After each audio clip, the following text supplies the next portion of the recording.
मंच पर उपस्थित आदरणीय माननीय महामहिम श्री विष्णु सहाय जी, विष्णुदेव सहाय जी,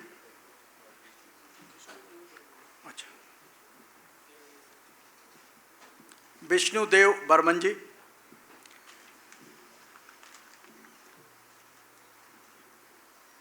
केंद्रीय विश्वविद्यालय मिजोरम के कुलपति आदरणीय डीसी डेका जी, मीडिया फाउंडेशन के माध्यम से युवाओं के बीच में युवाओं का विचार और उस विचार के साथ साथ देश का विचार कैसे आगे बढ़े,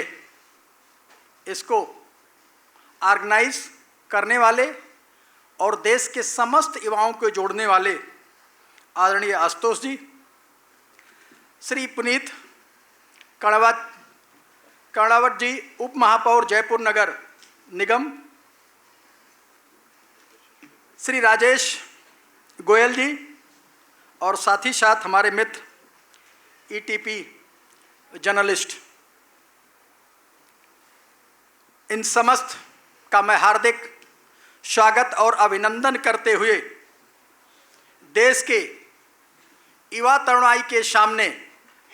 आज की जो वर्तमान परिस्थिति है,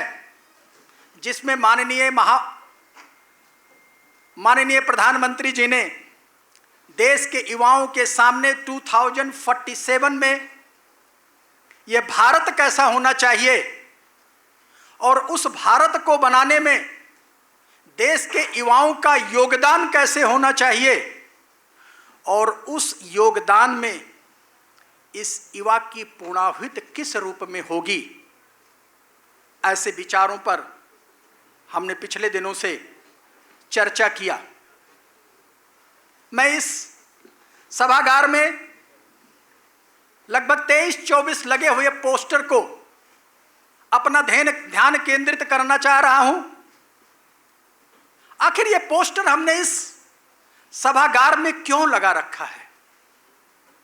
इस देश को किस चीज की जरूरत है और इस पोस्टर से इस युवाओं को क्या मिलने वाला है?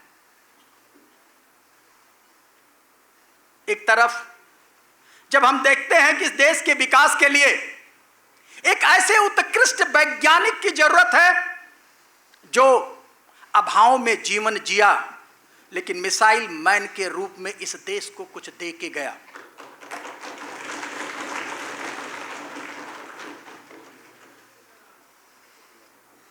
इस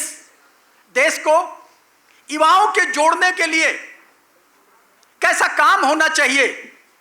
तो मैं आदरणीय स्वर्गीय नटवर लाल जी का चित्र भी देखता हूं, जो इस देश को एक पुत्र देकर गए कि देश के युवाओं को जोड़कर उनका विचार देश के विकास की ओर आगे ले जाए। जब मैं नेल्सन मंडेला जी के चित्र को देखता हूं तो मुझे लगता है कि उन्होंने अपने देश के, अपने समाज के विकास के लिए सब कुछ छोड़कर कार्य करने के लिए आगे बढ़े। ऐसा नेतृत्व युवाओं के बीच में खड़ा हो, यह दर्शन मुझे इस चित्र से मिलता है। साथ ही साथ हमें चाणक्य जैसे उस गुरु की भी जरूरत है कि जिसके पास कुछ नहीं था लेकिन एक बार संकल्प लेने के बाद चाणक्य के विषय में जो जाना जाता है कि चंद्रगुप्त को कहां से उठाया और कहां पे पहुंचा दिया। जब इस समाज में, इस देश में ऐसे वैज्ञानिकों की, ऐसे गुरुओं की, ऐसे नेताओं की उपलब्धता होगी तो निश्चित ही 2047 का जो लक्ष्य माननीय प्रधानमंत्री जी ने तय किया है वो अवश्य ही पूरा होगा। इसलिए इन युवाओं के बीच से हमें ऐसे माताओं की जरूरत है जो माननीय प्रधानमंत्री जैसे माननीय मोदी जी से जैसे पुत्रों को जन्म दें। हमें ऐसे युवाओं की जरूरत है जो अपना सब कुछ त्याग करके, जिसके लिए राष्ट्र ही सर्वोपरि होता है, वो चाणक्य जैसा गुरु बन के युवाओं को शिक्षित करने का काम करे। हमें ऐसे लीडर के रूप में महात्मा गांधी जी की जरूरत भी है, जो देश में यदि कोई उथल पुथल पैदा होता है तो पीस के रूप में, विचार के रूप में हम युवाओं को देश के आगे बढ़ाने में कैसे उनका उपयोग कर सकते हैं, उस तरीके के महात्मा गांधी जी ने जो एक वैचारिक आंधी चलाई थी, उस आंधी को चलाने के लिए भी एक युवा की जरूरत है। इस तरीके से सैद्धांतिक जीवन जीने वाले मनु की भी जरूरत है। तो त्याग के रूप में हमें ऐसे उन समस्त लोगों की जरूरत है जो भारत की युवा तरुणाई के युवा पावर को देश के विकास में लगाने के लिए नए नए इनोवेशन, स्किल्स और शिक्षा में सुधार के माध्यम से लोगों को आगे बढ़ाए। इस आशा और विश्वास के साथ कि ये तरुणाई जो आज इस सभागार में बैठी है, ऐसे विचार लेके अपने अपने राज्यों में जाएगी और अनुवर्तन स्वरूप ऐसे ऐसे युवाओं का समूह खड़ा करेगी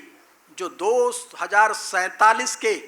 जो विश्व विकसित भारत के निर्माण करने की एक कल्पना बनी है, उसके साकार करने में अपना अहम योगदान देगी। इस आशा और विश्वास के साथ मैं अपनी वाणी को विराम देता हूं। धन्यवाद।